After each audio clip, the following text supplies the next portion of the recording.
안녕하세요. 미국 주식으로 온 대학이 미준입니다. 7월 28일 목요일 월가의 목소리를 시작하도록 하겠습니다. 최근 들어서 미준의 방송 개수가 좀 늘어나고 있잖아요. 그래서 횟수가 늘어난 만큼 길이를 줄이기 위해서 바로 시작하도록 하겠습니다. 자, 오늘 CNBC 프로 기사를 먼저 살펴볼 텐데요. 자, 오늘 월가의 목소리에 등장하는 기업들 맥도날드, 마이크로소프트, 우버, 알파벳, 치폴레 등이 준비되어 있다. 이렇게 보시면 될 것 같습니다. 자, 첫 번째 투자 기관은 도이치뱅크고요. 다운그레이드를 했는데 맥도날드입니다. 자, 맥도날드는 어닝 결과를 화요일 날 발표를 했는데 이 결과가 발표된 이후에 이렇게 맥도날드에 대한 평가를 한 단계 조정해서 밑으로 내렸다. 이렇게 보실 수가 있거든요. 직접 우리가 맥도날드의 어닝 결과를 살펴볼까요? 맥도날드 들어가셔서 여기 있죠. 자, 종목으로 이동하신 다음에 밑으로 조금만 내려오시면 뉴스 섹션이 있잖아요. 자, 그러면 뉴스 섹션에 어닝 결과 발표 내용이 여기 있겠죠. 야, 찾았습니다. 자, 들어가서 보니까요. 자, 2분기에 논갭 EPS가 $2.55가 나왔죠. 그리고 이 수치는 시장의 전망치를 8센트 정도 초과 달성했습니다. 안타깝게도 매출 같은 경우는 작년 대비해서 마이너스 2.9%, 그리고 시장의 전망치보다도 100밀리언이 부족했다. 1억 달러가 지금 숏했다는 거죠. 따라서 성장이 지금 마이너스 성장을 보였다는 점이 가장 좀 뼈아픈 그러한 부분일 것 같고요. 매출의 전망치 역시 달성하지 못했기 때문에 이렇게 다운그레이드를 당했다. 이렇게 이해하면 될 것 같습니다. 자, 매니지먼트 경영진에서 또한 무슨 얘기를 해줬냐면 현재 인플레이션의 환경이 너무나 좀 가속화되고 있기 때문에 이러한 문제 때문에 이 매트릭은 이제 평가 지표인데 여기서 얘기하는 매트릭은 마진인 것 같습니다. 따라서 수익 마진이요 계속해서 압력을 받고 있다. 두 개의 섹터에서 그렇다는데 첫 번째는 이제 도메스틱 마켓을 얘기하는 거고요. 미국 내에서도 현재 마진에 대한 압력이 있고, 그리고 인터내셔널 마켓이 조금 나은 편인데 지금 그럼에도 불구하고 국제 시장에서도 글로벌 시장에서도 수익률이 계속해서 조금 압력을 받고 있기 때문에 어려운 상황이다. 이렇게 이해하시면 될 것 같습니다. 자, 두 번째로는요. 루프에서 이번에 로지텍이라는 기업을 또 다운그레이드 했습니다. 원래는 매수 의견을 가지고 있었는데 보유로 한 단계 낮췄거든요. 그 이유를 간단히 살펴보면 바로 리세션입니다. 자, 로지텍이라는 기업 여러분들 잘 아실 것 같습니다. 뭐 키보드라든지 아니면 마우스 같은 걸 판매하는 기업이잖아요. 따라서 컴퓨터 판매가 요즘에 굉장히 좋지가 않죠. 그러면서 자동적으로 로지텍처럼 이렇게 소비자들과 가까이 다가가 있는 기업들의 매출은 자연스럽게 감소할 수밖에 없다. 경기 침체가 주요한 이유다. 이렇게 보시면 될 것 같고요. 자, 레이먼드 제임스에서는 카바나를 이번에 업그레이드 했습니다. 원래는 언더퍼폼이니까 매도 의견이었거든요. 따라서 매도에서 이번에 마켓 퍼폼, 즉 보유 의견으로 한 단계 조정해 주었다. 자, 그러면서 우리가 믿기로는 2022년 4분기 정도가 되면 아마도 노멀라이제이션, 즉 이제 한동안 굉장히 어려움을 겪은 섹터가 이 중고차 시장인데 이 중고차 시장이 예전처럼 정상화될 것이다. 이렇게 이해를 하면 될 것 같습니다. 카바나라는 기업은 저 개인적으로 좀 관심을 많이 가지고 있습니다. 그 이유가 뭐냐면요. 당분간 이 내연기관 자동차를 사야 될지 전기차를 사야 될지 조금 망설여지잖아요. 그래서 이럴 때는 내연기관 차를 사기도 좀 그렇고, 그렇다고 전기차를 사기에는 충전 문제가 좀 걸려 있고, 따라서 아무래도 중고차를 선택하는 사람이 있지 않을까. 내연기관 자동차 중에 새 차를 구입하기보다는 단기간 한 3년에서 5년 정도 탈 수 있는 내연기관 차를 선택할 사람이 굉장히 많아 보이니까, 따라서 이 중고차를 바탕으로 해서 이커머스를 운영하고 있는 카바나에 좀 관심을 가질 만하다. 저는 개인적으로 판단을 하고 있습니다. 자, 모간 스탠리에서 제너럴 일렉트릭이라는 기업을 다시 한번 재평가해 줬는데요. 매수 의견을 그대로 가져갔다라고 보시면 됩니다. 자, 다음은 크레딧 스위스고요. 크레딧 스위스가 평가한 기업은 펠로톤입니다. 펠로톤에 대해서 보유 의견을 그대로 유지한다라고 나와 있는데 뭐라고 얘기하고 있냐면요. 펠로톤이 지금 턴어라운드를 한다. 지난 몇 개월 동안 너무나 좋지 않은 주가의 흐름을 보인 기업이 펠로톤이잖아요. 자, 어느 정도 떨어졌는지 한번 살펴보시죠. 펠로톤 찍으시고요. 자, 여기 있습니다. 펠로톤의 주가는 지금 1년 동안 92%가 떨어졌습니다. 거의 뭐 최고의 모습이네요. 이렇게 주가가 정말 형편없이 떨어진 종목이 펠로톤인데 이 기사에서 지금 얘기해주고 있는 것은 뭐냐면 크레딧 스위스가 보기에는 이제는 다시 좋은 모습을 보여줄 때가 됐다라고 얘기하는 거죠. 근데 아직은 아니다. 조금 더 참을성을 가지고 기다려야 된다. 따라서 중립의 의견을 주고 있는 거죠. 자, 그러면 크레딧 스위스의 의견으로는 언제부터 펠로톤이 이 상승 곡선을 그리게 될 것인가? 여기 그 정답이 있습니다.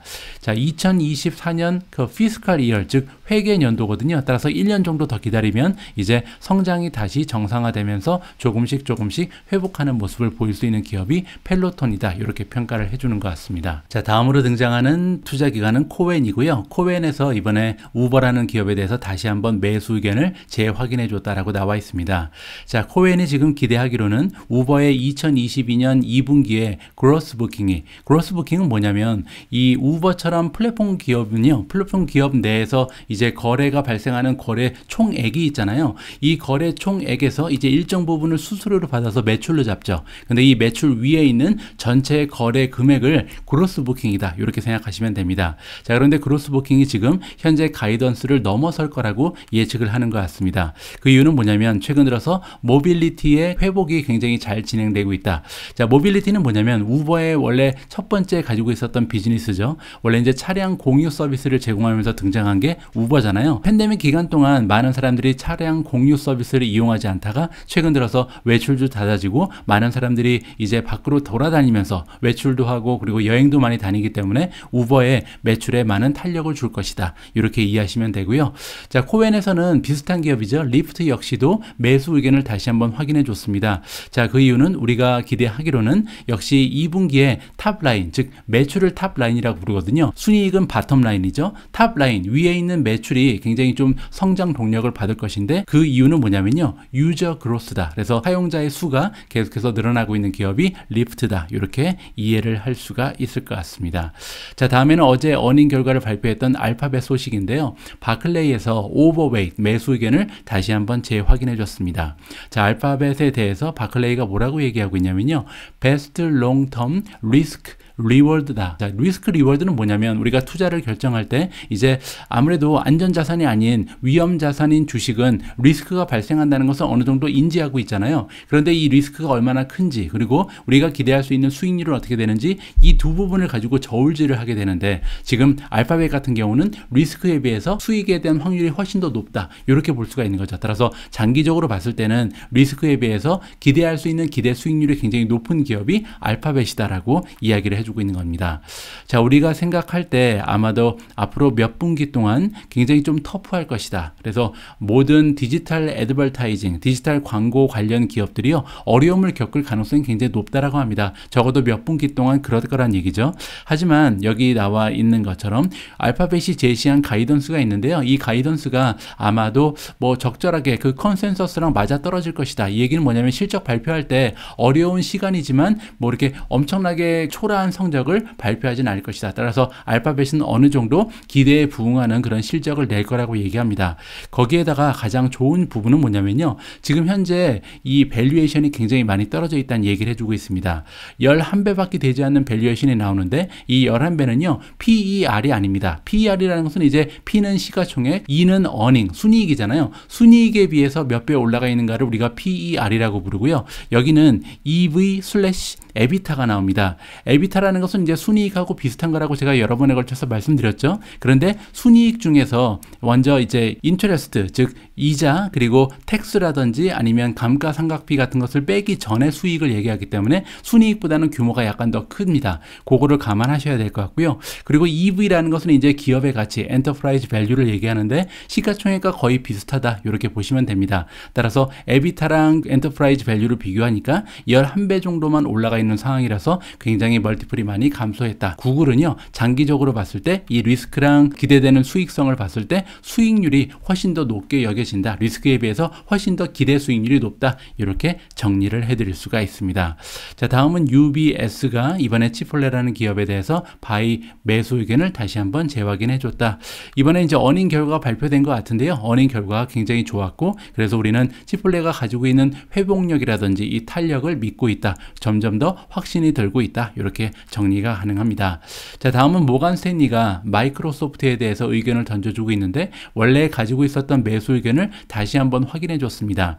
마이크로소프트 역시 어제 어닝 결과를 발표했죠. 물론 이제 기대에 미치지 못하는 어닝 결과를 발표했음에도 불구하고 모간 스탠리에서는 다시 한번 매수 의견을 주고 있는 거죠.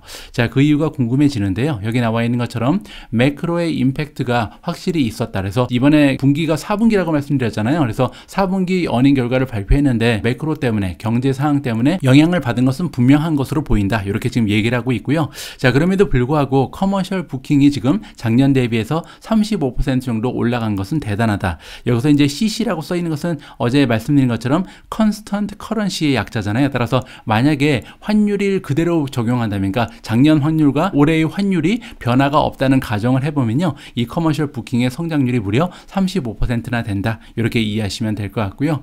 자, 그래서 마이크로소프트가 얼마나 강력한 밸류 프로포지션을 가지고 있는지를 재확인해 줬다. 밸류 프로포지션은요, 그냥 한국말로 경쟁력이라고 보면 됩니다. 워낙 우월한 상품 이런 걸 가지고 있다는 거죠. 그래서 마이크로소프트는 경쟁력이 너무 뛰어난 기업이라는 것을 다시 한번 재확인해 줬고, 또한 세큘러 포지셔닝을 가지고 있다. 세큘러는요, 이제 구조적인 성장이라 그래서 순환을 하지 않는다는 거죠. 따라서 경기의 순환에 상관없이 구조적으로 꾸준한 성장을 보일 수 있는 기업이 바로 마이크로소프트다. 그리고 또 이제 가이던스가 나왔는데, 이번에 오퍼레이팅 인컴, 즉 영업 이익에 대한 성장률이 두 자리를 기록할 수 있다라고 가이던스를 던져줬거든요. 이 부분을 봤을 때도 정말 굉장히 좀 안정성 있는 투자처임이 틀림없다라고 모간 스탠리에서 단정을 짓고 있습니다.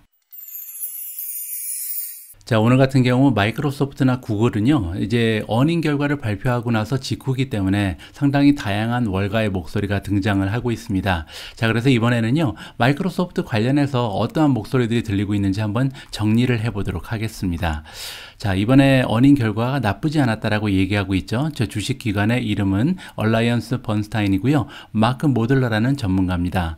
자, 가장 중요한 성장의 동력이 있죠. 마이크로소프트에서 중요한 성장 동력은 바로 애저, 그리고 또 하나가 오피스 365 커머셜인데, 아까 커머셜의 성장이 작년 대비해서 35%였다. 이런 뉴스를 보셨잖아요. 애저 같은 경우는 40% 넘게 성장을 했고, 오피스 365 커머셜 같은 경우도 35%. 비록 이제 환율의 영향으로 인해서 약간 저하가 되긴 했지만 이렇게 두 가지에서 지속적인 성장을 해주고 있고, 사실 가장 중요한 비즈니스 부분이다. 따라서 굉장히 중요한 부분이 잘 성장하고 있다라고 이야기를 해주고 있습니다. 따라서 어닝 결과도 그렇고 가이던스도 실망스럽지 않았다라고 얘기해주고 있죠. 자, 얼라이언스 번스타인은요, 지금 현재 프라이스 타겟을 355로 줄였다고 합니다. 원래는 365였거든요. 자, 지금 현재 마이크로소프트의 주가가 어떻게 되냐면요, 마이크로소프트 263 정도가 나와 있습니다. 오늘 주가가 많이 올라갔죠. 263이면요, 355, 263. 자, 주가가 35% 정도 지금부터 1년 안에 급등할 가능성이 열려 있다. 이렇게 볼 수가 있겠죠. 355도 굉장히 좋은 수치입니다. 자, 다음으로 등장하는 주식 투자 기관은 도이치뱅크고요. 자, 이 기관에서는 뭐라고 얘기하고 있냐면, 브래드 젠릭이라는 전문가가 컴퍼니가 지금 커멘터리를 했다. 따라서 어닝 결과할 때 이렇게 발표할 때 커멘트가 나오잖아요. 이 커멘트가 우리가 가지고 있는 투자의 논리를 지탱해주고 있다. 굉장히 좋은 얘기가 나왔다. 이렇게 얘기하고 있는 거죠. 따라서 마이크로소프트는 이렇게 경제 상황이 어려울 때 굉장히 강력한 모습을 보여주고 듬직한 그런 투자처가 될 수 있다라고 얘기하고 있습니다. 자, 젠릭 같은 경우는 바이 레이팅의 330의 프라이스 타겟을 보여주고 있고요. 자, 다음은 골드만삭스입니다. 캐시 랭건이라는 전문가가 이야기를 하는데요. 자, 마이크로소프트의 펀더멘탈 스토리, 그러니까 다른 건 모르겠고 지금 경제 상황은 어렵지만 이 기업의 펀더멘탈이 굉장히 강력하다. 그리고 계속 유효하다라고 얘기하고 있죠. 현재 커런시 때문에, 즉 환율 때문에 굉장히 많은 손실을 보고 있고, 그리고 마크로 상황도 경제의 전반적인 상황 때문에 상당히 타격을 받고 있는 건 사실이지만 기업이 워낙 탄탄하다는 얘기를, 비슷한 얘기를 해주고 있는 거죠. 위에 있는 도이치뱅크랑. 자, 그 다음에는 CT입니다. CT에서 일하고 있는 타일러 레드케고요. 자, 가이드가 굉장히 확신에 찬, 그러니까 굉장히 좀 잘 나왔다는 거죠. 가이던스가 굉장히 좋다. 자, 하지만 내가 생각할 때는 보수적인 가이던스는 아닐 것이다. 따라서 다음 분기에요, 자신감 있게 내놓은 가이던스를 얼마나 딜리버리 할 수 있는가, 지켜낼 수 있는가가 관건이다라고 또 우리가 역으로 해석을 해볼 수가 있겠습니다. 자, JP 모간의 마크 머피는 뭐라고 얘기하냐면요. 자, 마이크로소프트가 이번에 헬시라는 단어를 빼버렸다. 헬시는 건강한 그런 뜻이잖아요. 따라서 이번에 두 자릿수의 성장을 계속할 수 있다고 가이던스를 냈는데, 보통 같으면 이 가이던스를 낼 때 우리는 헬시, 건강한 성장을 한다라고 보통 얘기했을 텐데 이 단어를 빼버렸다는 거죠. 그래서 부정적인 의미가 있다라고 얘기하는 거고요. 자신감이 약간 줄어들었다. 자, 그리고 하이어링, 즉 고용을 계속 둔화시키는 모습을 지금 보여주고 있고, 또한 그렇기 때문에 앞으로 이제 계속해서 리비전이 나타날 가능성이 있는데 예상치 그리고 가이던스가 하향 조정될 것으로 우리는 기대를 하고 있다. 있습니다. 따라서 뭐 전반적으로 굉장히 괜찮은 그런 추세를 보여주고 있지만 가이던스가 앞으로 점차 약화될 가능성을 열어놓고 있어야 된다. 이렇게 JP모건에서는 보고 있는 것 같습니다. 자, 그 밖에도요. 이번에 마이크로소프트가 어닝을 발표한 이후에 무려 21개의 기관에서 다시 한번 그들의 의견을 재확인하거나 아니면 목표 주가를 조정해 줬거든요. 자, 그런데 굉장히 고무적인 부분은 뭐냐면 여기 21개의 기관이 나와 있는데요. 21개 기관 모두 바이 의견, 즉 매수 의견을 주고 있습니다. 단 하나의 기관도 지금 보유를 주지 않고 있거든요. 따라서 전반적으로 시장의 전문가들이 고루고루 다 좋게 보는 그런 기업이 마이크로소프트다. 자, 그리고 타겟 주가 같은 경우는 아까 350, 330 막 이런 숫자가 나오는데 가장 지금 좋게 보는 기관은 크레딧 스위스고요. 400이라는 목표 주가를 주고 있습니다. 반면에 가장 낮은 수치는 월프 리서치고요. 이번에 275로 하향 조정을 했다. 월프 리서치 말고는요. 단 하나의 투자 기관도 300 밑으로 지금 목표 주가가 떨어져 있는 경우가 없습니다. 따라서 어떻게 보면 굉장히 좀 예외적인 경우다라고 우리가 정리를 해볼 수가 있을 것 같습니다. 7월 28일 월가의 목소리는 여기까지입니다. 저는 오늘 밤 준비된 저녁 방송에서 다시 인사드릴 수 있도록 하겠습니다. 우리 모두가 미국 주식 투자로 은퇴하는 그날까지 다 함께 화이팅입니다. 행복한 하루 되세요. 감사합니다.